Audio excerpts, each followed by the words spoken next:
Hey Computer, play About Bees podcast. Well, hello everybody, and welcome back once again for another interesting, lively session episode with About Bees, Culture, and Curiosity. This is Ron Miksha. I'm one of the hosts. The other host is... Bezina Moseshula. You mixed it up there, Ron. You look really amused there. You look befuddled. You're like, and who do we have with us? Monica King.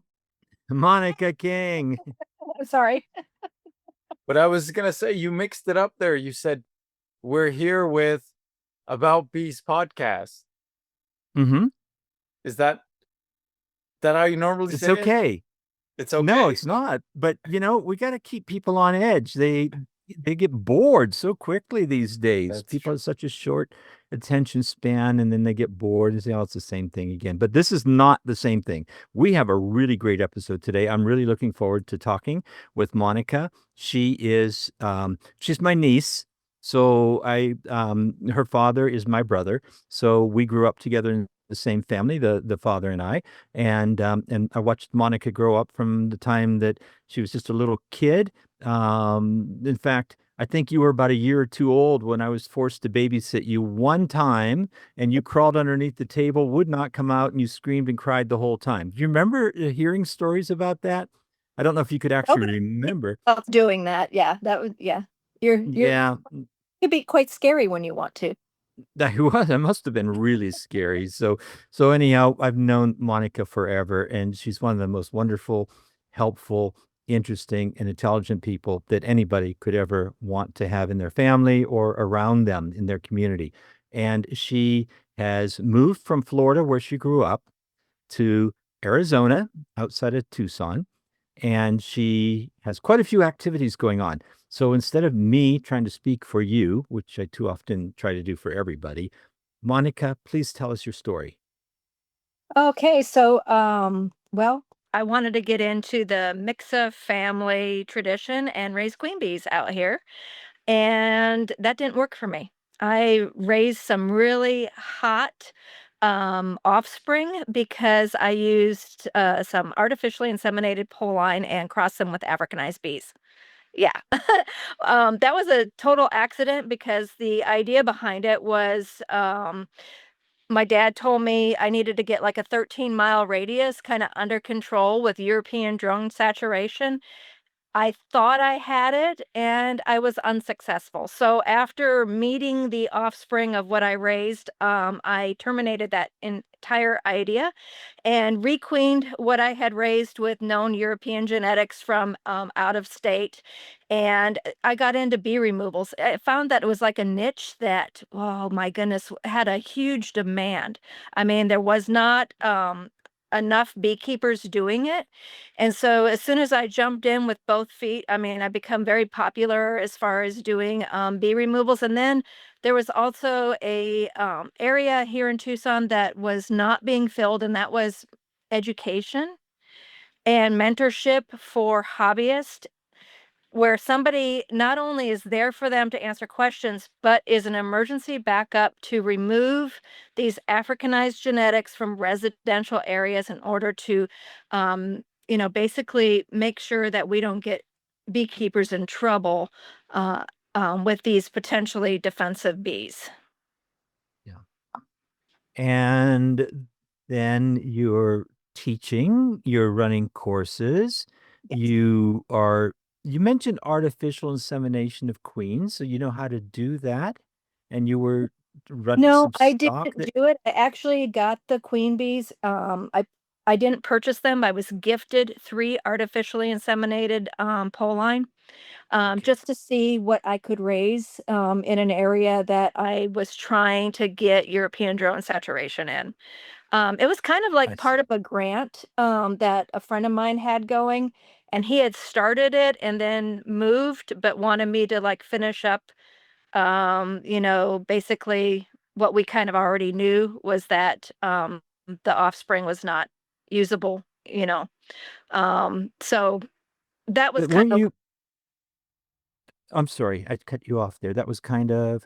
kind of like the idea, it kind of like gave me an opportunity to try to raise queen bees out here. Was teaming up with this gentleman that was moving and had these pole line that he got through this grant. And the basic research was Africanized drones, crossing with the pole line. So Interesting. Now you must be really grateful that you didn't succeed, because you might have been able to push back the Africanized bee, and then you wouldn't have this business of removals anymore. Isn't that true? that can, Dad says I got job security because I basically go remove them, bring Mhm. them to my location, requeen them with European genetics, and then I sell the nucleus colonies back to hobbyist. And he's like, it's, it's like this revolving door kind of thing. But fortunately, I can honestly say that I've never done a removal where the queen was marked. So Oh, as far okay. as no, my hobbyists are not really losing their queens to swarming as Mhm. much as they are losing it to usurpation. Mhm. Can you Mm. tell us a little bit about what it means to replace an Africanized queen in one of these removals, one of these rescues that you do, and put in a European? Because we have heard so many stories that they almost always reject a European queen when you try to requeen them. So tell us a little bit about how you do that. Okay, so the first step I do is basically analyze their defensive attitudes. So it's behavior.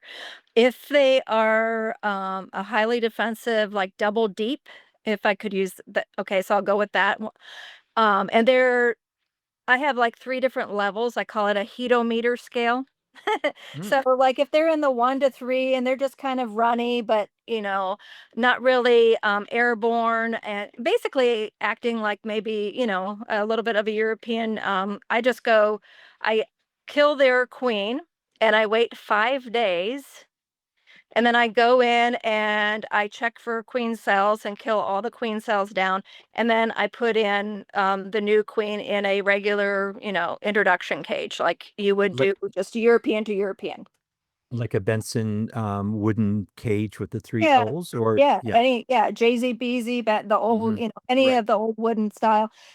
It's just pretty kind of simple. Basically, we're just taking away their opportunity to use any of the eggs from the previous queen, right?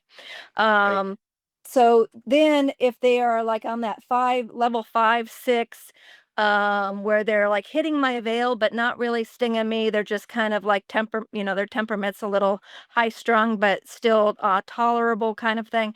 I will you do that same technique, but then I'll use a pushing cage instead. Right, right. I'm finding, an open area in a brood area that has some nectar so that the queen can feed herself if needed, and just put her in that pushing cage. And Do you wanna uh, describe that pushing cage? Because some of the people who are listening won't really know what that means. so it's kind of like it's funny because those are now on the market. It used to be something we Mm. used to always have to make Have to ourselves. make them, Yeah, yes. but now you can buy them, especially with Okay. all these new 3D printers. But it's like it's like number 8 hardware cloth that's basically created a larger. I do like a 4 by 6 section where I fold the edges of the hardware cloth in to create a box, basically. Then I put the queen down on the frame with no bees with it, and I put the cage over top of her, and I'll even add a rubber band, to hold that cage down So and hold it in place. So hold it that in. band will go all the way around the backside of the frame and Yes, be up exactly. against it. Do the bees ever try to dig underneath the Oh yeah. wax to get to her? Oh Yeah, yeah. Some of I see the that. ones you can purchase actually don't work very well with especially the Africanized girls. They will chew the wax underneath Mhm. and find a way where something's lifted and not pushed down all the way. So I still make mine because I have Mhm. not found a commercially available one that actually will work with the Africanized bees. Okay, They will chew underneath and make their way. okay. So then the intense ones, the really Let's like. just hold just for 1 second now so that people who are listening will be able to mimic what you're doing. So when you say 4 by 6, that's 4 inches by 6 inches approximately. So it's approximately the size of a person's hand, more or less. little smaller than that. And the number 8 is 8 holes or squares of these screening per inch. So that's big enough to allow bees to get in, or not? Not at all. 4 allows bees in, but number 8 does not. Oh, that's right. Okay, thank you. Thanks for that correction. So the number 8, then you're going to have to go back in at some point and remove that. Right. And you do that probably when you see a number of eggs and you don't see the bees trying to attack from the outside of that wire mesh to Right. try to get to the queen. Okay. Okay. Exactly. Okay. So now the next level is those, like 50 stings to your gloves kind of girls. And this is like 1 in 20 for me that have such high numbers. They don't care about smoke. So it doesn't matter if you're smoking them or not. They just are crazy girls. And so what I do with them is I'll take that double deep and I will split it into 5 nucleus colonies. Sometimes Oh. down to just 1 to 2 frames Mhm. of brood, a frame of food, and then some empty frames with each of the, and that way, they really see safety in numbers, and they really are a lot more defensive when they have high population. Right.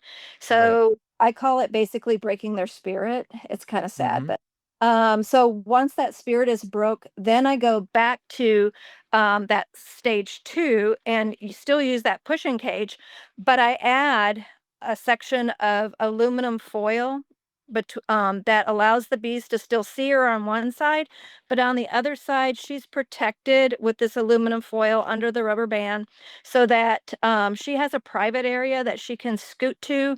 And because they've been known to like chew on her legs or chew on her Ooh. wings Yeah. through the screen. Right.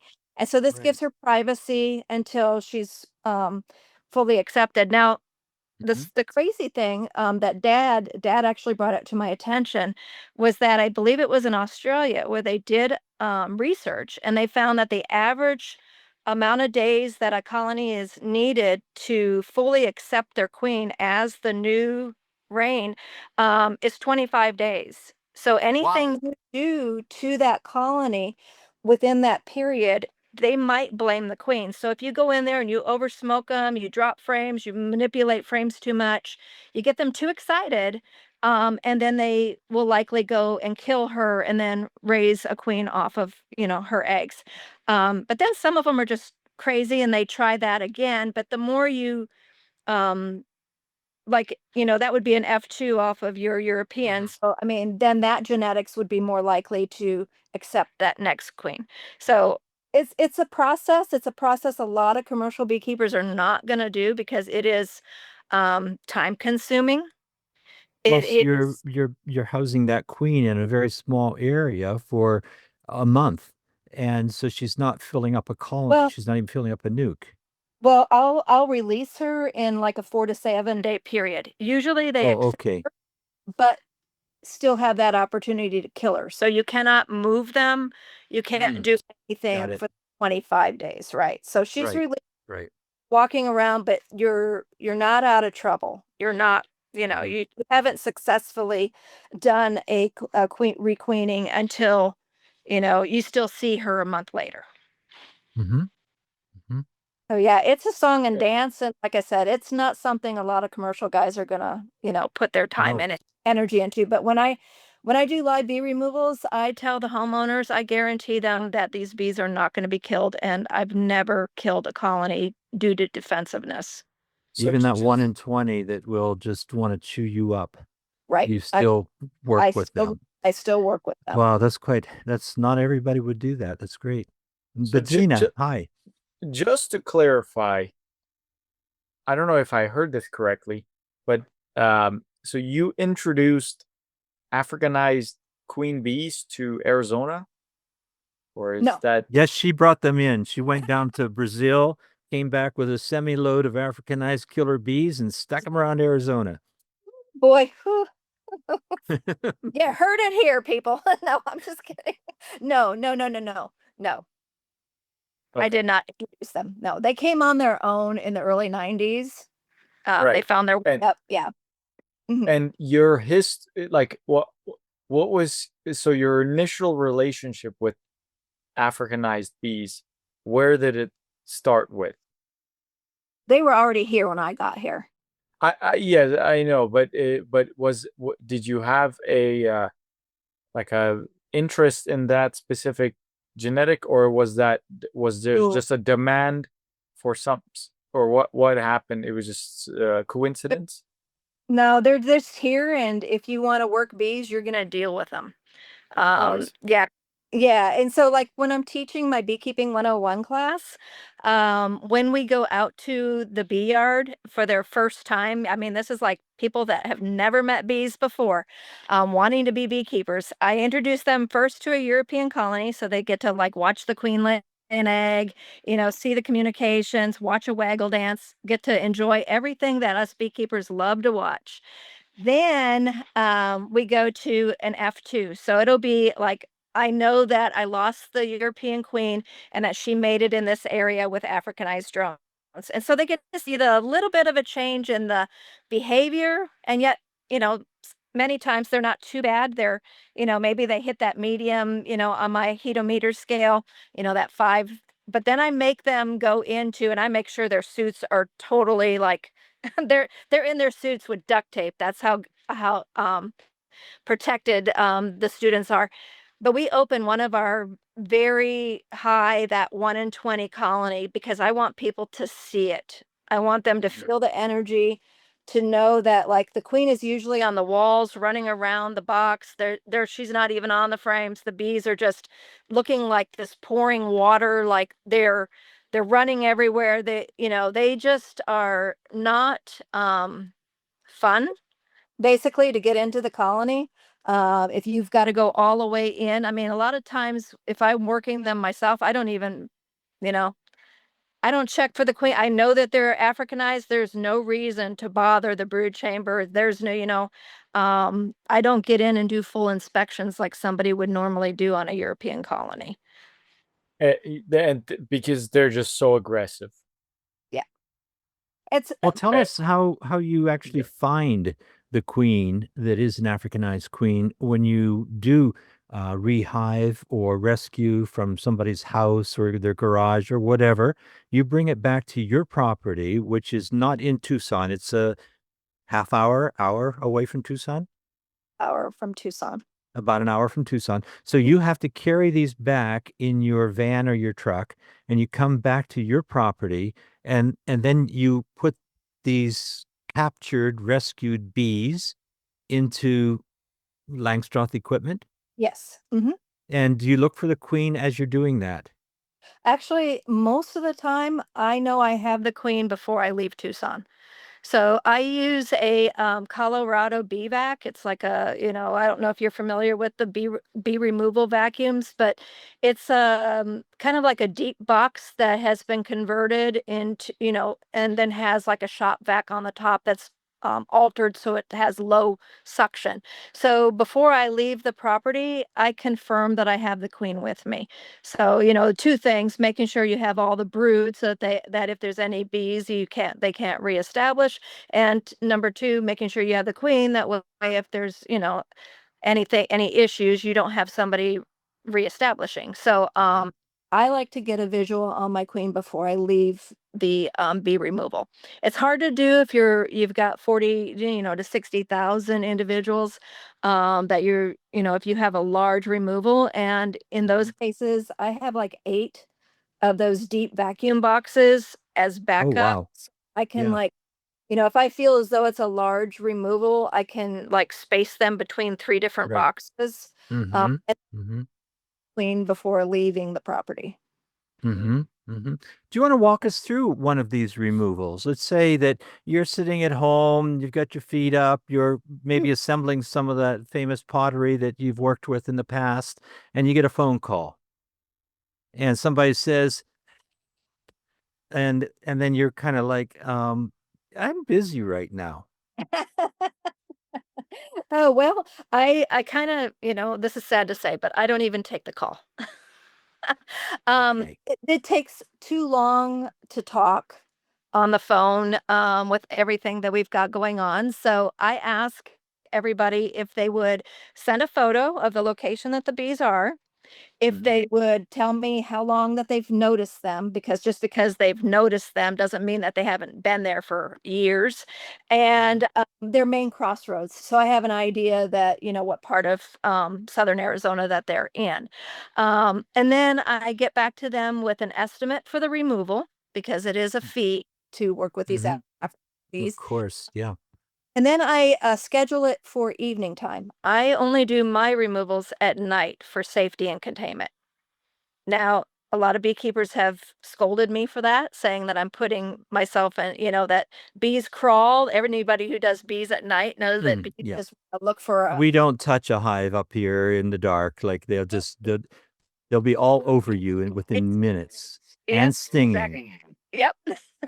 Yep. So Yep. that is thing, but the thing is that we have pockets of bees here that I would say are more defensive than a lot of other locations that have Africanized bees.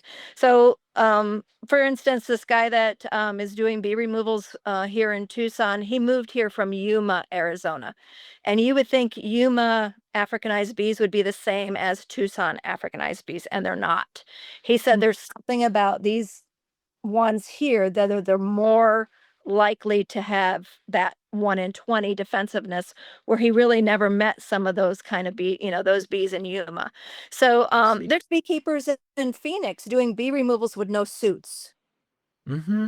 and Okay. they're doing them during daylight hours. And I'm like, how in the world are you doing this? Because I Mhm. mean, there's and so That is all. really, really interesting because, we hear that when the Africanized bee first arrived in Brazil, they started calling them the assassin bee in Portuguese, or the killer bee, as it became translated and called by the North American reporters and so on. But then we find out that 15, 20 years later, the bees are kept kind of just as if you would be keeping any other bees. So Mhm. do you think that do you, do you think that there's some crossbreeding or lack of crossbreeding, or like how would it be so different between Yuma and remind me where Yuma is? I'm thinking close to California. Yes. Yep. Okay. Yeah. So and that's probably only about a 3 or 4 hour drive from where you are.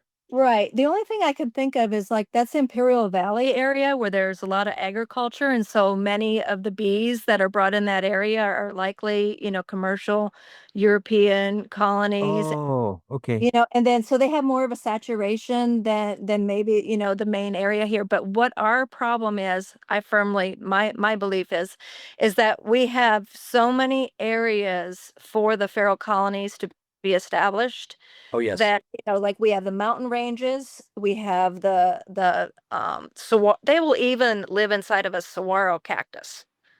I mean, so and that is Amazing. just it. There's so much Hmm. potential for them, and with that, beekeepers can't get it under control. I mean, Hmm. Hmm. it's I think the last count researchers had said was something like 15 or 18 colonies per square mile Per as far square as. mile. Yeah, I was just going to say that. And I think it's Yeah. even higher than that from some of the research that Yeah. I have seen. And in warmer climates, such as Africa or around the Mediterranean, the density is much higher than when you get into northern latitudes. Like, the native population, I think Tom Seeley looked at it around Cornell in New York State, and his numbers would be maybe about five, or three or something per square mile of native feral colonies of bees. But where you are, I have seen numbers even quite a bit higher than that. Right. I think one paper I saw was like 15 feral colonies in southern Texas per square kilometer. And Well, that's smaller. That's a quite a bit smaller area than a square mile. So the density can be pretty high, and that makes it, like you're kind of indicating, impossible to get them completely out of the country. right. Right. Yeah, we're never going to be able to say we have no Africanized bees here in southern Arizona. In Mhm. fact, I actually heard that Mexico's last count was like 28 per square mile. I mean, there's Oh. just it's Mhm. so isolate, Mhm. but yeah, and when you got that happening, and then if you have a great winter rain, that just intensifies with the amount of swarming that these girls Yeah. do. And their swarming capabilities are remarkable. Mhm.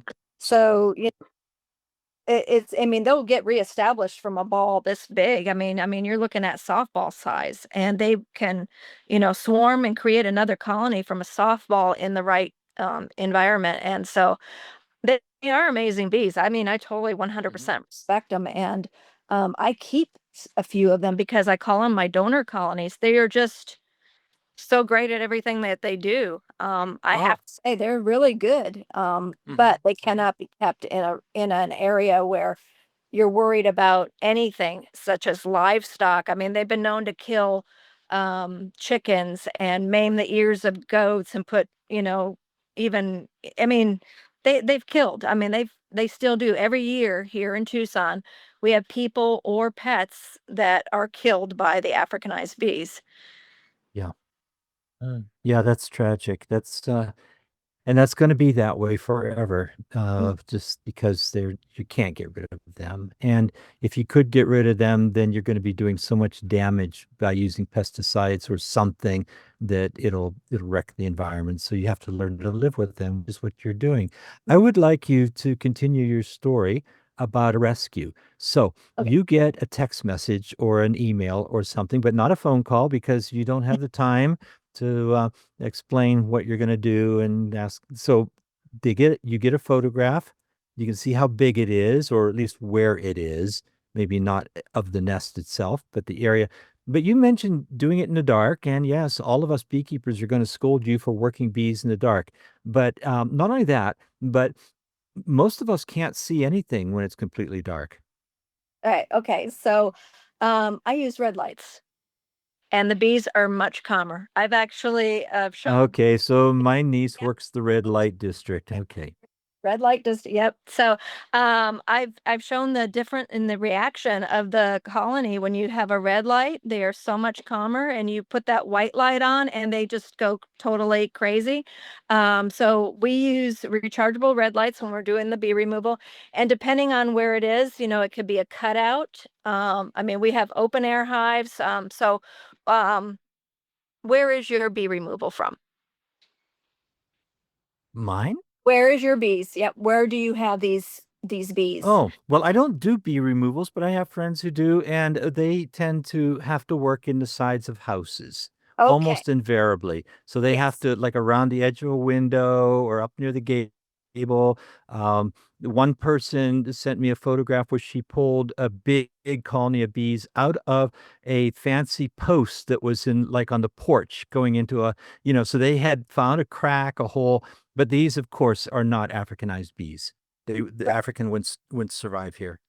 Okay. So we'll use the side of a house with Africanized Okay. bees. Okay. Okay. So, I will I have a thermal imager because basically, Ooh, neat. yes. You're So like a Ghostbuster. You know, the Ghostbusters used to have that fancy car. You come in there, and I then you've just, got these sound equipment. You've got infrared. You've got red lights. You've got white suits that make you look like an astronaut. This is really getting to be interesting. well, I need the hearse with the big bobble bee on the very You top. do, That's why bouncing I get back the and forth bumblebee as you're driving plane. in. Yeah. Yeah, no, Mm-hmm. that's for another. Yeah. A Okay. goal. So, Mm. okay. So now, Can we do a fundraiser for your hearse? go. Yeah. So Quite happy to do basically, that. we have a lot of stucco buildings. Our buildings are either frame built with stucco, which is like chicken wire and And batch of then mud. or mud and everything like Hmm. that.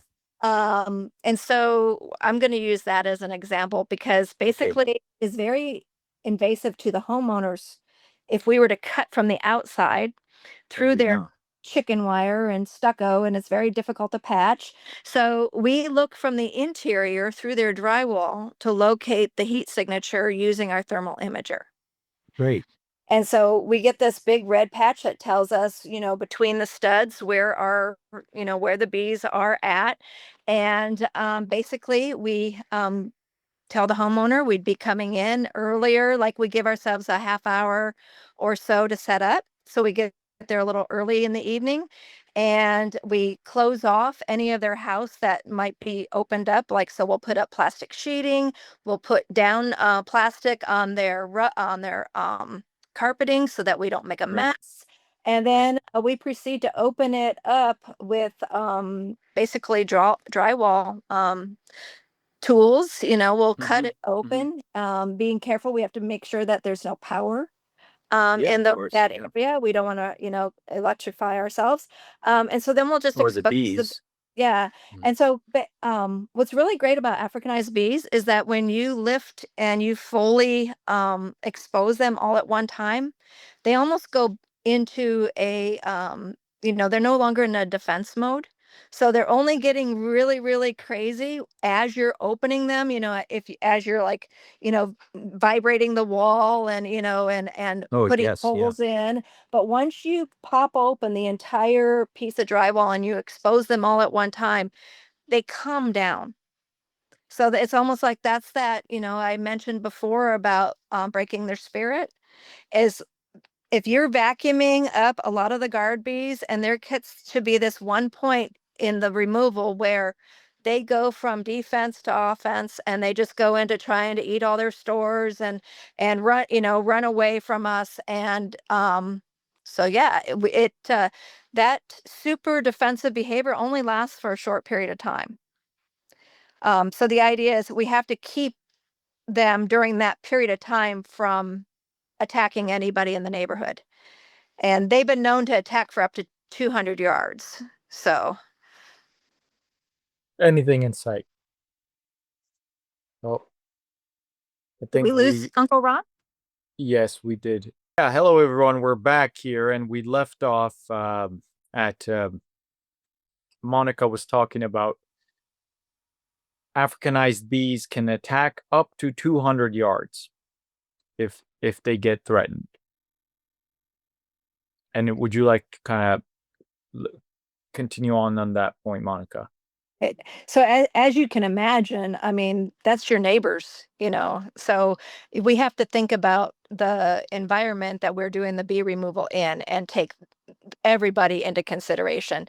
So most of the time when we open it, they're mostly just they're excited about us. But there has been that, one incident that I've heard about. It's never happened to me. But somebody doing a removal during daylight hours and, people in the neighborhood just yelling and screaming and running down the street and jumping in cars and, doing everything they can to get away from all the bees. And Well, hey, don't feel bad because they do that every time Benzina's working his hives in the city. Well, not yet. Not yet, actually. But no, things can go so bad, and for a lot of people, 3 bees is 3 bees too many. Right, right. So yeah, we don't want that incident to happen to anybody. Yeah. And so we have issues though because people okay, so I'll finish up the story about doing the removal from the wall. So we have them exposed now. And now, and this whole time we are gently sucking the bees up in our custom made vacuums and um we actually take all of the comb. The honey we really can't save inside the comb, but all of the brood, we'll have empty frames with us, and we will use rubber bands, and we will rubber band the brood into the empty frames, and try to keep as many bees as we can with the brood, and then those are transferred into basically a nuke box to transport them back to the farm and they get reunited. Everybody gets reunited together, and that kind of helps hold those bees down. Like if you just were to take them out and not bring their brood and give them their brood, or they might just leave. The whole Okay. removal Mhm. would be for Right. nothing. So Right. we transfer the brood. I don't save drone brood.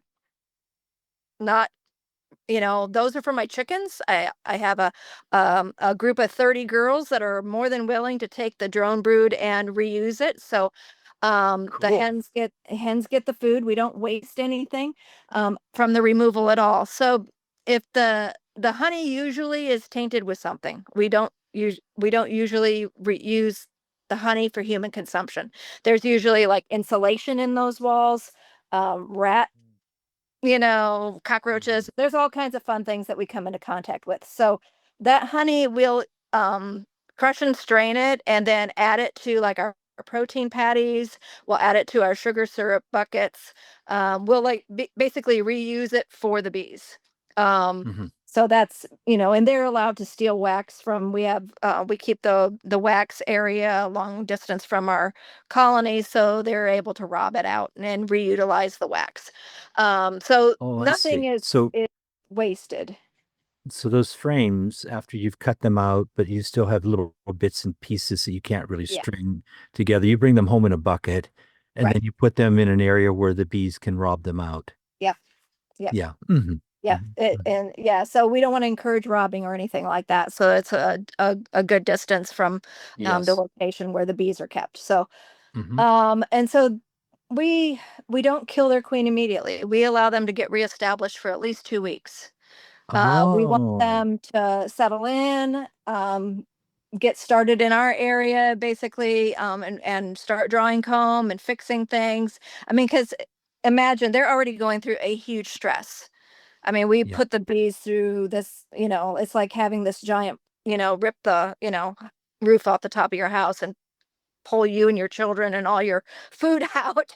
And so yeah, it's a bad thing. So we let them get reestablished, and then I'll go in, and as long as I have European queens available, I'll kill their queen and then start that process we talked about earlier. Yes. Yeah. Well, that's an awful lot of work. That's even more work than raising queen bees. It's a lot of work. What you just It is a lot. described is hours and hours to retrieve and rescue one colony that you might be able to make 4 splits out of and sell to new Right. beekeepers with new queens that you have to get from somewhere anyway. You have to So, purchase. this is a really tough Yeah. business. I haven't talked about, during springtime and we have a honey flow, all of the tools need to be washed the next day. I mean, Oh, it's yeah. like it's I mean, the whole Mhm. thing, the whole process is And very labor. your Yeah. suits and Oh, gloves, they're covered with the yes. hantavirus from all those mice that had been in there. Yes. Mhm. Yeah. Yeah. Ooh, Exactly. Yeah. Yeah. Now, It's I know the good housekeeping rules would be to, you got to go when you're going site to site, you got to clean everything every single time. Um, I don't. I have multiple beekeeping sites. I have one beekeeping suit. Last time I washed it was a year ago. I don't. I don't know. But yeah. What do Yeah, you? no, we're rolling in honey. If we're doing a shut Verdict floor is out. removal, we got sand, we got dirt, we got pheromones from all the stings. Just, yeah. We have well, because I also have classes, I literally have about 18 suits on hand. So I just grab another suit, throw the other one, and launder it. And I have my favorite suits that basically I've been more safe in than a lot of the other brands, and so um I stick with a certain type of suit for my bee removals, and I uh I you remember rarely get the stung. you Oh, rarely here's get stung. You need to get stung more often then. No, well, I thought this would be a exactly. great time. I'd like to know what brand, if you know off the top of your head, or because we have people listening who are going to say, well, what does this professional Africanized bee rescuer wear when she's out there? And so this suit, it's Mhm. it's all one piece. It's not like the old fashioned, yeah. So It it's a, it is and what do you? a So let's start from your shoes, your boots. my boots are just standard hiking boots, above the ankle, probably, one of those like I guess you would say like 6 or 8 inch hiking boot, whatever, where, it comes They're above the tall. ankle, the tall. Mm-hmm. Exactly. And then I use the Rossmann master ventilated beekeeping suit with the large clear view veil. So Okay. you get that, from Rossman Apiaries down there in Georgia, I believe it is. Oh yeah, like Phil Yeah. Rossman used to Mhm. be there. And yeah. Yeah, their Okay. website, like dabs.com or something like that. And so Okay. I think Okay. they Good to bought know. out one of the Brushy Mountain brands or something. I mean, their suits Okay. have been around for a long time. It's just, Hmm. they changed names basically. Hmm. But then I don't wear the big clunky gloves. I just wear regular nitrile, and that's where I get stung. Okay. Yeah. I All can right. feel better. If I see the queen, I can grab the queen. Like I just did a bee removal from a box turtle um, nest box. So this box turtle was in his own little house area. They had it all. Basically, he was overwintering inside of a burrow, and the burrow got a Africanized bee hive Oh, that darn. filled up the very front, and he couldn't get out. And Hmm. so when I started the bee removal, he realized that I was opening his front door, and he made a mad dash for it at the same time as me removing the bees. So this poor little turtle was like covered in bees trying to sting the shell and his little legs and his neck. And he got probably Oh. about 6 stings. And we were a little worried about him, but he did make it. Okay. But yeah, it's one of those things that If you hadn't been there, he'd have been stuck in there and wouldn't have been able to get out at all, or he would it have tried at yeah, some point and wouldn't have made it through went that mess yeah. of bees. So you not only did a wild bee rescue, but you did a box turtle rescue at the same time. Yes, yes. Yeah, yeah. Now you're doing some good stuff there. I think that's fantastic, the work that you took on. And I'm sure they don't pay you enough because of what you described and the risk to yourself. Do you sometimes have people come along with you when you're doing these? Yes, I do. I have an assistant, and then my students are allowed, once they take my Beekeeping 101 class, they come for more hands-on experience. And Hmm. so I try not to do a bee removal by myself. Right. I have a lot of I'm the Southern Arizona beekeeper for Cox Communications. Cox saves all of the bees from any of their communication boxes and Yeah. pedestals, and so those take you down dark alleyways at night.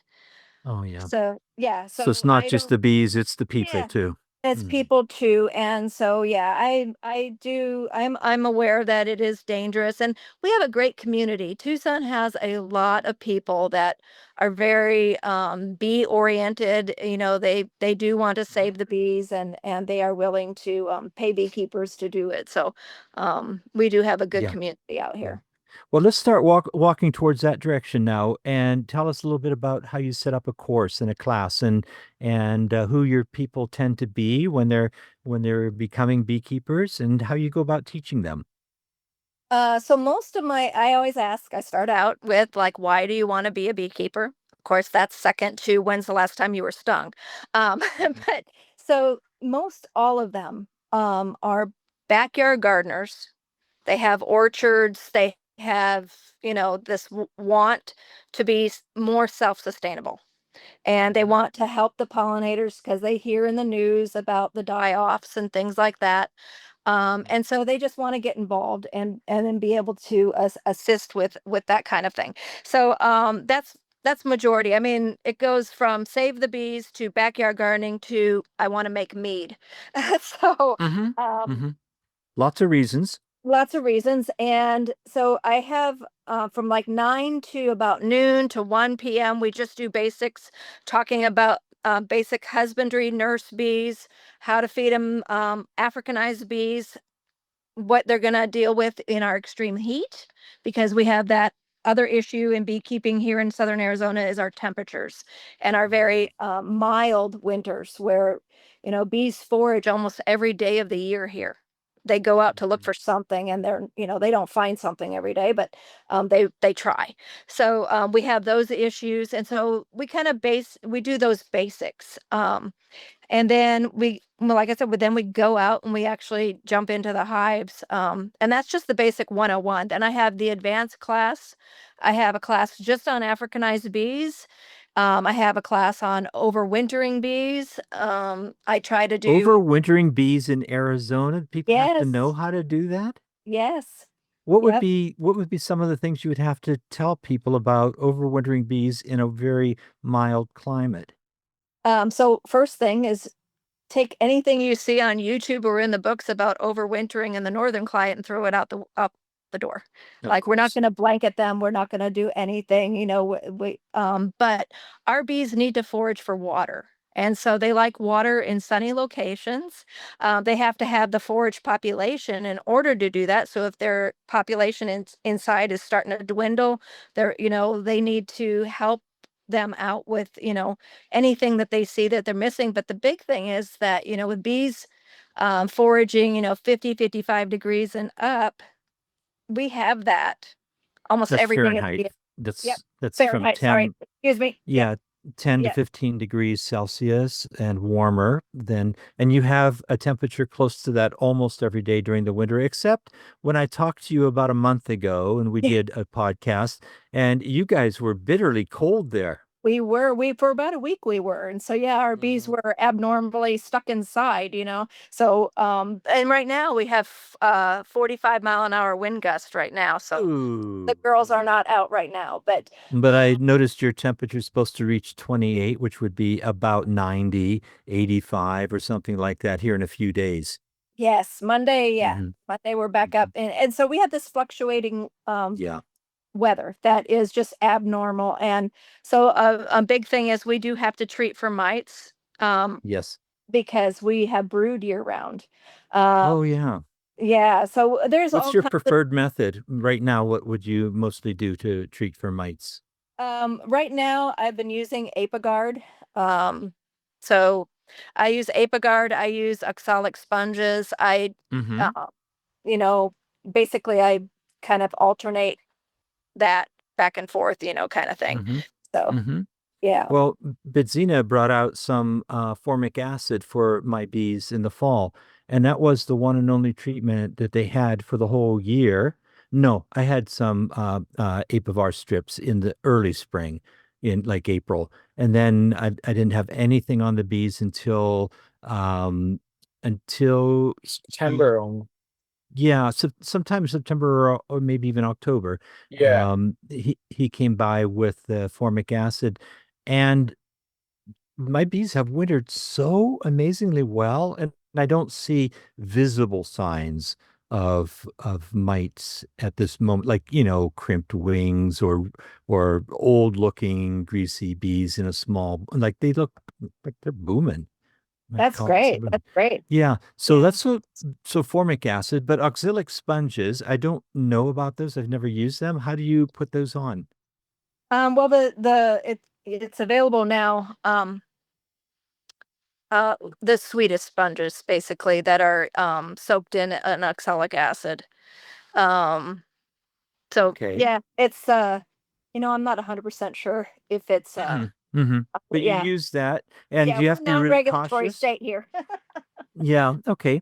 But Uh, yeah, yeah, so yeah. But it sounds like you're trying to limit the amount of chemicals because yeah, oxalic is pretty much a non-invasive kind of a chemical. It's more natural. right. We try to do that. A lot of our students, well, one of my students, for example, was using the vapor every month, and all of a sudden she had an accidental requeening. We don't know what happened to her main queen. It wasn't a swarm, but I think she killed it accidentally. And then she saw the virgin queen, and I didn't have queens available for her, and like I think it was 10 days or 14 days went by, and she's like, Monica, I'm- I anything, and I'm like, oh, that's kind of, well, where's your virgin queen? And she says, I see her, but she's not laying. And I'm like, okay, so I'm gonna come look at her, and here she had deformed wing virus. Ooh, the Even, queen did. and the queen Mhm. did. So yeah, she couldn't get out there and mate, and so the colony was sitting there with no reproduction. So I'm not a big fan of just using like OA vapor or anything like that. And so I had her use Apivar. I said, knock them down. I'm like, you've got a Mm-hmm. problem in here. You Mm-hmm. can't we can't screw around. And so Apivar is my go-to for like severe cases. And Right. so I have that as my backup. So yeah. Good, Yep. good. Okay, so you walked us through very nicely the wintering of bees in Arizona. I like all those suggestions. And really, those are not bad suggestions for anywhere. Like, if we can find a sunny spot for our bees. Go ahead, Bizina. I'm I sorry. just You're wanted trying to to say add something. before we move on the treatment stuff. This is somewhat relevant, but in the instructions it says to put the pads in between the two brood boxes that you're working with. But the way that Ron recommended is that we put a queen excluder, and we put the queen excluder on the second, the tallest, the highest brood box, and on top of the queen excluder, that's where the pads would go. Now, it was Formic acid. Yeah, the formic acid. Yeah, and it was I don't know. Was this an experiment on your end, Ron? Like, because No, I have no, I that's had the heard normal. from other beekeepers that you maybe even will put an empty hive room without any frames above the top bars. And this was at a warm time of the year for us. Right. So the temperature would have been around 70 Fahrenheit. And it was warm enough that the bees were spread out all over. And the reason the excluder was there was just so that the formic acid pads wouldn't be touching the frames directly. I didn't want them right on them. Right. And then my lids for winter are about 2 inches deep and hollow. So these are lids that fit over the top bars in the top box, and that gives a big air space. So you've got a double story, fairly good shape colony of bees in mild weather with an excluder only there to help facilitate putting on and off the formic acid, and then a bit of a airspace, and that's all we did. So Yeah, that's and all. the bees went wild when they first went the formic and acid. They were screaming. Those poor little bees were screaming at us. they were, yeah, they didn't like it at all. But all 7 of my beehives are doing wonderful as well. And I did the same method. But why I wanted to bring it up is because you would think you're going against the instructions, and this wouldn't have worked. But in sense, apparently another beekeeper brought this point up to me, that apparently the formic acid vapor is heavy, so it actually goes down. So by putting it up on the top, it washes all the beehives. I don't know. This and also without not harming the queen as much. Right. That's the big thing with the formic acid, not harming the queen.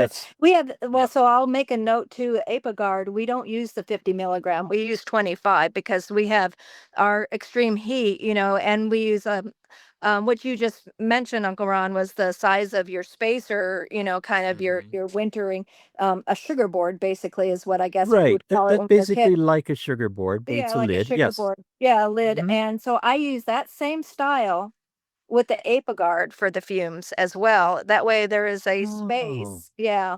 So yeah, that's kind of just adjustments that we make in order to deal with the heat, because we have to be careful what we use, so that, they'll abscond 100, they'll be just gone if we use the wrong product. So yeah. Yeah. Right. Yeah. So adjustments are to be made very specific geographies. Yes. Location. Yeah. That's right. That's so true. Yeah. Well, okay. I don't know. Sorry. I thought I just another tip thank you. for anybody else. Because everybody's really afraid of using Formic Pro here in Calgary, and I don't know. I don't like oxalic acid. It's extremely tedious, and you don't even know if it works after doing the 3 rounds that you're recommended to do. And it probably does work, but it's also somewhat dangerous if you're around the fumes. Yeah. And if you want to do it right, you've got gloves on, you've got a mask on, and we did neither with the with that Formic Pro. We probably should have had gloves on, but just set the thing right on top of that. Just pick it up by the edge of I'm going to edit this part out. People don't need to know what we did there. Anyway, But we follow have the another instructions 15 or 20 to a minutes limit. if you to a do. limit. Are you okay for another 15 or 20 minutes Yeah, there, Monica? Yep, I'm fine. All right. And I do apologize that my computer crashed.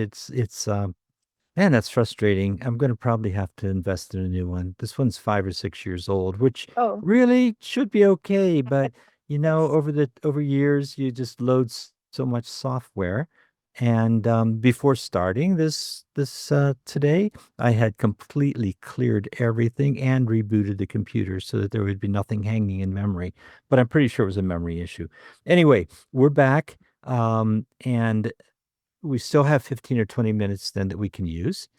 And I'd like to know a little bit more again about your teaching style. So you described the kind of people who will come in. Mhm. And personally, when I teach, I do something very similar to what you're doing. And for beginning beekeepers, I spend about maybe half an hour trying to discourage them from becoming beekeepers. If they I think I think you're very well aware of this, but a lot of beekeepers are not um, so knowledgeable about the fact that the honeybees tend not to do a very great job with the garden. Like it's not like they will hurt it but they don't work it like the native Right, bees because right, honeybees have to fly to a big field of forage and they are willing to fly kilometers away. right. So so I try to discourage those people who are only getting bees for their gardens to look at the native bees or the wild bees. What can they do instead if this is their reason? Um, and if anybody is there to save the bees because they're going extinct, then I explain to them, and also I like to tell them about how expensive it is, couple $1,000s, Yeah. and how hard the work is. And then I have a slide. I should share it with you. I have a slide that lists 99 viruses, diseases, pests, and problems that anybody in North America could experience with their bees. Some of them are kind of trivial and minor, but we don't know. Put two minor pests together and it may be a showstopper. But a lot of people just assume, oh, the bees, they're healthy. They're, God's Ron, little angels. I have Yes. I have an idea for your next book. You should title it "Why You Should Not Become a Beekeeper." Just in big red bold on white background. That would sell like hotcakes. It would be all the spouses whose husbands Yeah. think they want to be a beekeeper or whose wives say they're going to get some bees, and the spouse can buy that as a Christmas or birthday gift. I Well, like that here- idea. That's here's the twist. It starts off so bad, but then it gets so good, people want to become a beekeeper. Oh no, I'm not going that direction. No, I gotta be honest.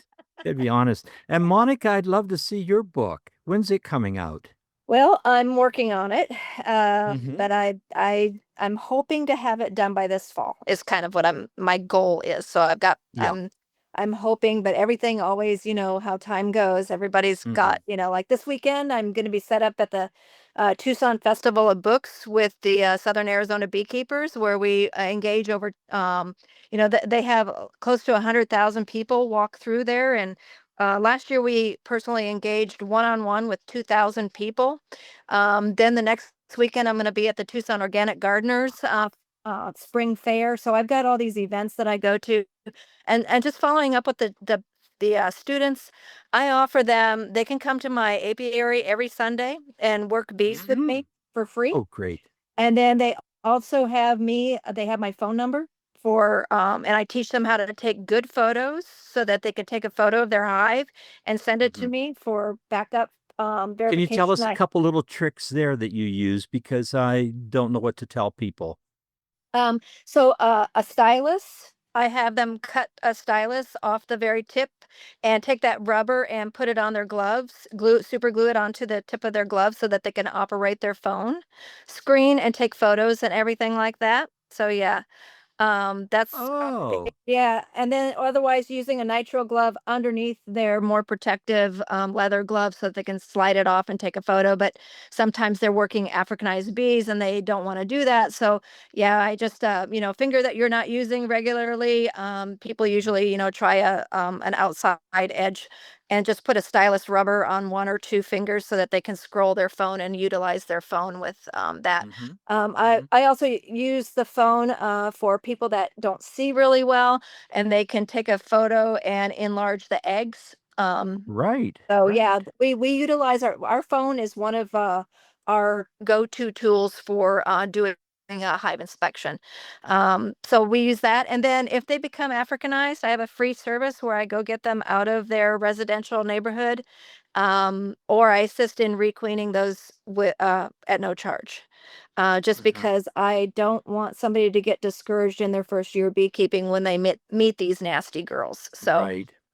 so that I try to, and I have a really huge the people that do go on to be beekeepers with my class. Right now I'm sitting on an 85% retention after their first year of beekeeping. No way. That's Yes. unreal. That's Yes, great. and I think it's because I try that, every single person has different difficulties in learning. So some of them will grasp it very quickly, and other people need more time. So I always tell them this is their beekeeping adventure. I'm not here to tell them what to do, but I'm here to help guide them, and their choices are initially theirs. They're going to kill some bees. They got to get over it, and that I will help them in their adventure. So I've met some people, and I've become lifelong friends with awesome awesome community members. I absolutely love the teaching part of this. hmm hmm Um, Oh, I'm so uh, happy for you. That sounds eh, super. And for just your before students, we, happy for your students. Yes. yeah, yeah, that is actually really good because it's almost the opposite of the retention rate we have, where 80% of first-time beekeepers will lose almost 100% of their hives within their first 5 years of beekeeping. But Mhm. that's another reason why you shouldn't become a beekeeper. But just before we finish off, I'd love to hear a little bit more about artificial insemination. If we could talk about that a little bit. Well, that you're gonna have to ask my brother. Okay. Yeah. Yeah. Yeah. We're I, gonna have I, to I get Ted really, on. yeah. hmm Yeah, I really don't do it. I've got so much going on here that I have not, I mean, that would be a way for me to have, the pure European genetics. But you have to be so good at that, because if you don't, if you're not precise on your artificial insemination. I found that a lot of the worker bees know something's different about that queen, and they always try to supersede her. So it would totally go against what I, created and my time. And so that's so time consuming to learn to do it the proper way to make sure that your worker bees just don't, say, hey, we're going to replace her in the first three months, kind of thing, just because I feel as though they think there's something wrong with her or something, if it's not done properly. I mean, um, yeah, Mm, yeah. And I don't know if okay, Uncle Ron's got thoughts sorry. on that, but I Yeah, mean, no, what? No, I definitely see a lot of value in maintaining a stock line through artificial insemination, but I don't see a lot of value in a commercial or even a hobbyist beekeeper having inseminated queens. They they're just not as hardy. They're more susceptible to diseases. They don't have as full of a spermatheca. There's just more problems than you want. So it has its role as a tool, but never did. It's been around for 80 years now. The right, idea and right. the skill, the technique. It took a while Yes. to figure out how to do it, but it's never caught on to the point where everybody's doing it. Yeah. Yeah. Okay. I guess I do have one last question, and maybe you could this uh when you introduce a caged queen, this is a caged queen. I'm assuming that you're buying from a breeder, or you're Right. also okay. Uh, do you introduce them right away, or do you like to keep them somewhere, couple over in a drawer, couple days before you introduce them? I don't know. I've heard that Okay. some So, beekeepers do this. well, I have a queen bank. So I utilize the process of banking queens so that when they're available, I will have always a go-to hive that is housing um, X number of queens in it so that I can go and pull queens out and use them whenever I need them.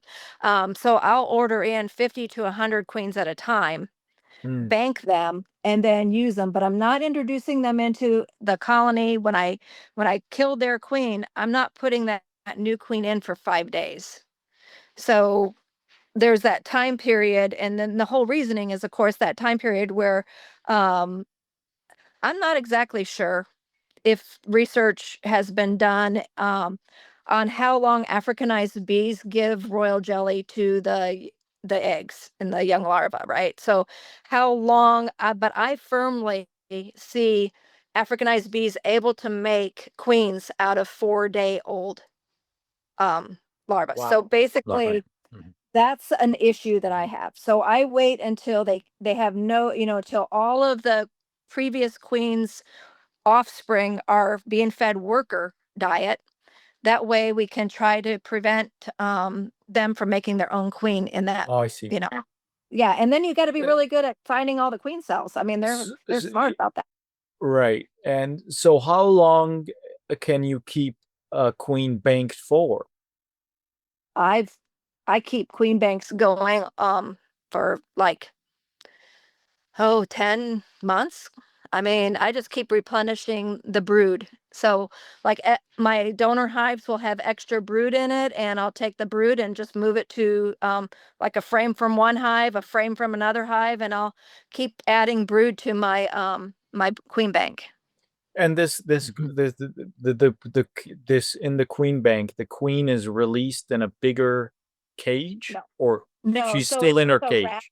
Right, she's still in her rack, and all of the other queens I got in the mail that I haven't utilized yet, they're in their little individual cages, and they're in basically a queenless hive. There is no queen running around in there. And so, I'll have like 40, 50, 60 queens in individual cages on a rack where I have the correct number of nurse bees able and population in order and food in the hive Right. in order to feed those queens that I have on hand. And they just know to take care of these queens. Yep.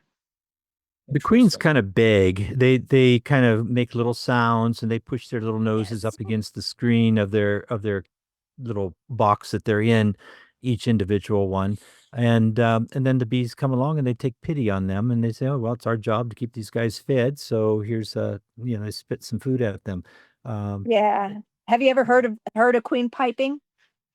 I when I got some queens last this I heard it for the first time, and just once, and I put it inside of my drawer, and they're in this lunch bag, so it's and I put it in a way where it's kind of they had air to breathe and stuff, so just the little noise that she was making was like reverberating out of this lunch bag, and it was my ear was just right by the drawer. It was by my bedside table, and I could hear it at night. uh yeah, yeah, that's it. And I'm like, what is that? And then I realized that it is, yeah, it was that's incredible. so cool. It is Bees are really neat. amazing. It is a Bees neat. are amazing. Oh, I've really enjoyed our conversation today. I would like you to come back if you can, maybe in a month or two. And I want to hear more about the seasons in Arizona. We'll maybe focus more on that. And you could touch on rescuing again a little bit or any thoughts you have on teaching some more. But we did not talk very much at all about just you being in a desert climate and Yeah. Oh, I'd love to. everything from shade and cooling the hives and just the whole deal. I think that'd be a lot of fun to have for a topic. So you will be available in a couple of months. What Yes, is yes, your definitely. busiest season? I should ask that before we go because it's important to make the time for you. Yeah, it's so different because, last year I was doing 1 to 4 bee removals almost every night for about 5 months straight. That's why I wasn't able to join on a lot of the WAS meetings because Yeah. they were held at night, Yeah. and I just, I'd Right. be like joining right when you guys are signing off, Mhm. kind of thing. But during the day like this is better for me. So Mhm. at night I'm doing the removals, and I can always usually make time during the day, as long as it's not a weekend. Weekend is when I hold my classes. So, and I Yeah. actually Right. have added a native pollinators in your backyard class. Oh, good for you. That's So great. because I am Mhm. trying to promote more of the not necessarily keeping the honeybees. So yeah. Yeah. We should all be doing that. At least be aware that there are other kinds. When I was a kid growing up, I only thought there was one type of bee in the world. I really did. And then there were these bumblebees, and I thought, oh, wonder how much honey they make. Where can I rob them?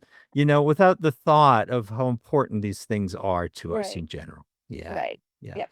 Monica, yeah, this was lovely. Thank you so much. Really appreciate this. Bitzina, Thank what you, do you think? Monica. Yes, I really appreciate this actually, because this is a really weird coincidence. But my friend of mine is up in arms. He wants to start queen breeding and buy an artificial insemination machine. And I don't know, I'm trying to explain to him the logistics of queen breeding here in Alberta. And Yeah. I think he'll have to listen to the podcast. Yeah, yeah. And when we get Ted on, hopefully in the next couple of weeks, I haven't asked him for a date yet, but Ted is Monica's brother, and Ted is in Florida. He raises a lot of queen bees there. And you say he still does some insemination work, so he knows how to do that. Well, Dad, I think, has taught Ted. Mhm. I have not had the opportunity to learn artificial insemination from Dad. Right. And now Because you're a girl. You yeah, don't teach things to girls. We only teach it to the boys.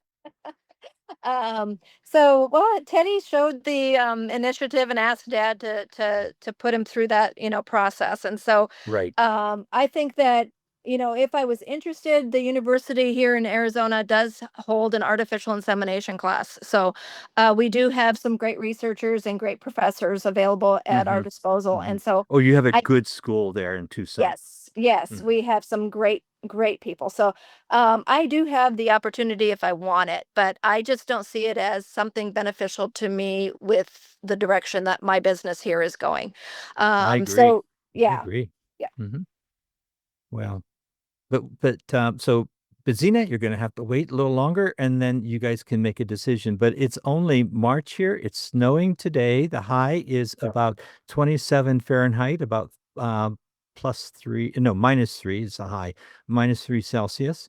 So we're a little bit below frost, and it's cold outside. And your bees are not going to be very keen on raising queens for a couple more months, I'm afraid. Yeah. Yes. Yes, Hmm. I agree. Well, So this you is sorry, go ahead. how far away is like somebody like Ferguson apiaries from you guys? I mean, I know that they're up there and they raise buckfast queens, but they've like done an isolated mating area in order to give Mhm, us their mhm, great genetics. So, um, mhm. it's Okay. more of a, That's a that few hours. It'd be a few hours drive, several hours drive.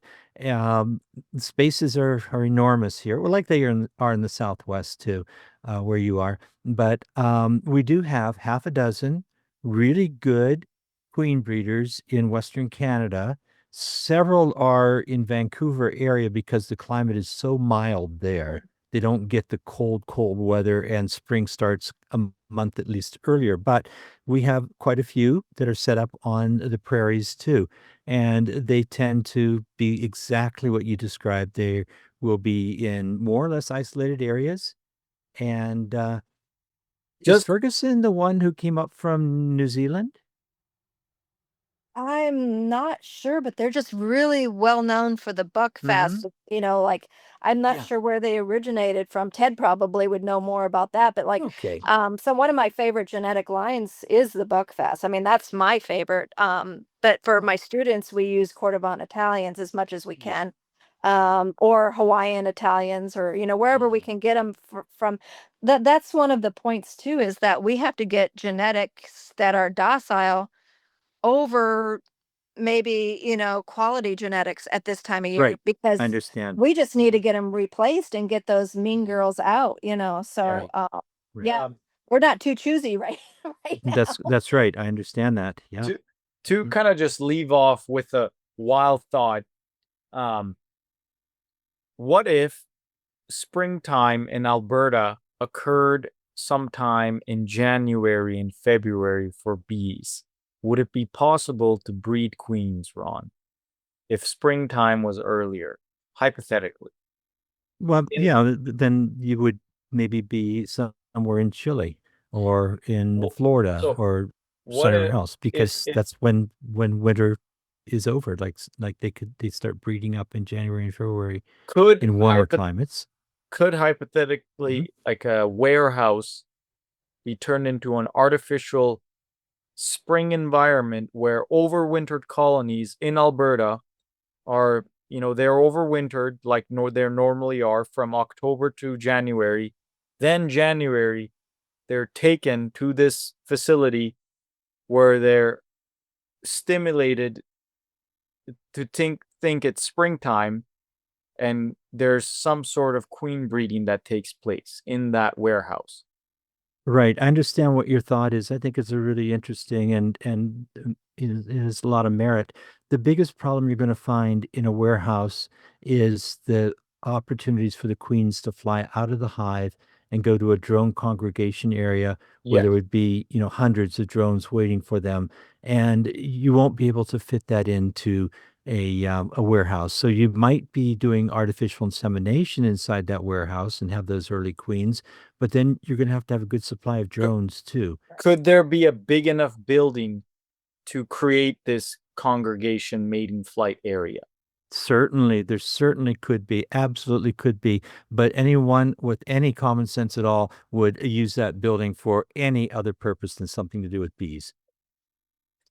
Okay, I like well, that. This That envious. is a great we idea. know that it's possible. That's all I This is it. get to hear. Hey, folks, That's don't do a it. good- Please don't do it. Bettina, save your money.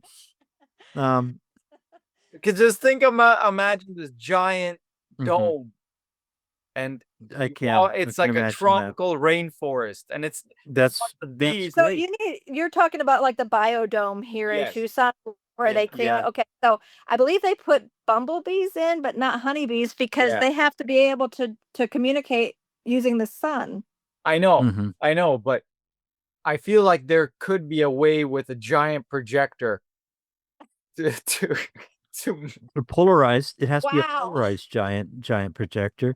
Again, let me reiterate, if anyone wants to spend that kind of money on something like that, then they should consider, But like why not? How- Because think about it. They're sending how do they like they're trying to fly to Mars to Sure. save civilization. Wouldn't we try to create some sort of artificial environment to maybe have in the future to save civilization here on Earth? Send me your address. I'm gonna send you some books on the biodome here in Tucson. I know that Great there's one answer. somewhere else that got abandoned. It's Yeah. no longer Let's operational. I'm not. let's let Monica get back to her to the real world. But it's been wonderful. It's been great, Monica. Thank you for taking the time to do this with us.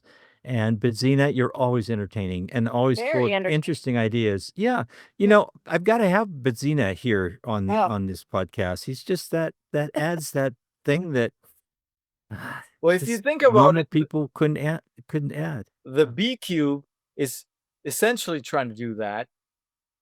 Okay, I don't need to bring that. Okay, But yeah. this is going to go way off. Yeah, So, yeah, we're gonna. This is okay. Let's Monica, end it here. after, yeah, we did have an episode on something called the Bee Cube, which people can look for in the YouTube videos and podcasts. But Monica, thank you again, and Thank you. and folks who have been listening patiently for the last hour and a half, really appreciate it. Thank you so much. Thank you. Bye-bye. Thank you, everyone. Bye-bye. Bye-bye.